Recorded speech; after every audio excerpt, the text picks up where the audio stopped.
answered. You all just yelled. This is awesome. All right, well, is everybody excited for story time today? All right, shout out your favorite story. Wow, real original, everybody. Good job. Deadpool. We're at the Disneyland Resort, people. All right, whatever. We're going to do the story that I want to do because this is my show and all of you are not creative at all. This story is CinderPOOL. No, stop. I'll give you all one more chance to do that right. CinderPOOL! Yes! Much better. See, this is an interactive thing. You'll figure it out.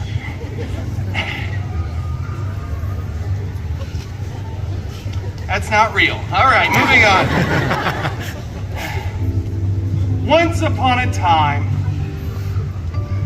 you know, it just doesn't feel right when I do it by myself. We all need to say those magical words together. Ready? Once upon a time. That was not good at all. Not good at all. We're not going to do that anymore. Once upon a time, CinderPOOL lived in a big mansion with his step professor and step mutants. The biggest of those step mutants, Colossus, was always making up stupid rules for the mansion, like make sure you close the window while the air conditioner is on. For the love of Feige, stop Donald ducking around the mansion. Would you wear some pants? What is wrong with you?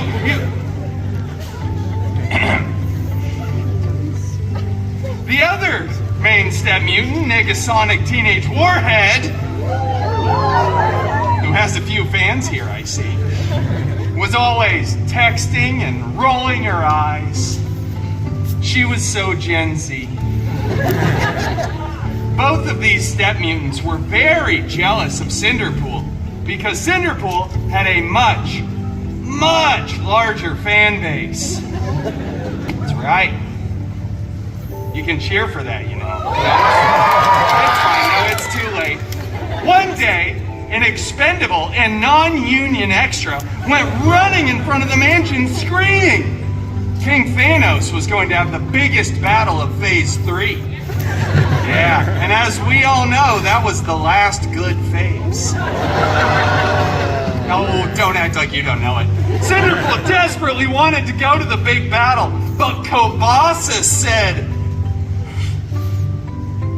"No. It is too dangerous, and you are not a good part of the team." And then they ripped apart CinderPOOL's favorite costume, and Negasonic blasted it with her mind powers.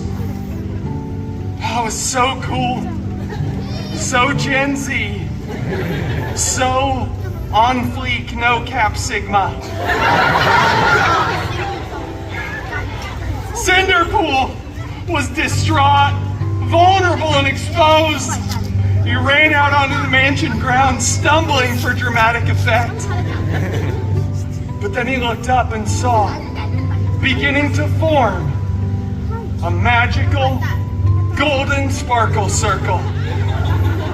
And out of that sparkle circle stepped CinderPOOL's fairy hairy god mutant, Wolverine!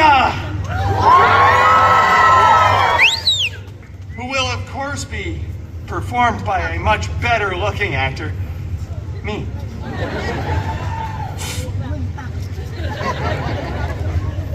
Oh, fairy god mutant Wolverine! I desperately want to go to the big battle, but my step mutants destroyed my favorite costume. Shut up. He said lovingly. I don't know. Find a new costume and stop whining. So, CinderPOOL ran to the wardrobe department, grabbed a new, freshly laundered costume, and headed to the big battle. He was late because he stopped for some chimichangas at 7-Eleven on the way there. But 7-Eleven doesn't sell chimichangas anymore, so he had to go to 3 other gas stations. But anyway, when he got there, the Avengers were winning. Captain America looked so good in those pants. He looked for his fairy god mutant Wolverine, but he wasn't there because Disney hadn't bought the rights to him yet. As the aliens were running away, CinderPOOL noticed on the stairs of the alien spaceship a single glove. CinderPOOL went over and picked that glove up. It was beautiful, gold, encrusted with colorful jewels. There were 6 of them. I don't think that matters. CinderPOOL said, "I wonder who this fits," and put it on. After some buzzing, whirring, and clicking, it was a perfect fit. Tony Stark at that moment looks over and starts screaming, "No! Take that thing off!" All the other Avengers start running over yelling too, but you can't hear anything over Tony. "Please, I don't want to be Tony Stark anymore. I'm tired of this universe. If I have to come back again, I'll be doomed."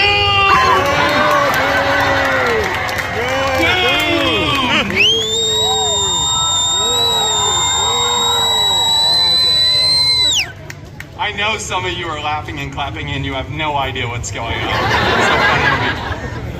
And then all the Avengers together yell, "CinderPOOL, do not snap!" No, the Avengers yelled it. You're not an Avenger. And you know what CinderPOOL does? CinderPOOL snapped. Both physically and mentally, CinderPOOL does that all the time. Just kept snapping too. People were disappearing, reappearing. There were dogs falling out of the sky, people weeping. It was really expensive for the VFX department. But eventually CinderPOOL stopped. Everybody was back. And CinderPOOL was the hero who saved the universe. Uh-huh. But then all the Avengers tackle CinderPOOL to the ground, rip the glove right off of his hand, and blah, blah, blah. Years later when they make the movie, Tony Stark gets to be the big sacrificial hero, and it goes on to become the most profitable film in the Feige universe, the FCU. But it's okay, because CinderPOOL went on to start his own film franchise, which will break box office records. Right. And then they had to invite CinderPOOL back to the Avengers Endgame 2, Electric Boogaloo. That, ladies and gentlemen, is the real story. The end game. All right. Well, thank you all so much. You've been wonderful for this last story time of the day. Thank you so much for joining me for Story Time with Deadpool. I am completely done for the day. Have nothing else planned at all. Don't be looking for me anywhere else. All right. Thank you.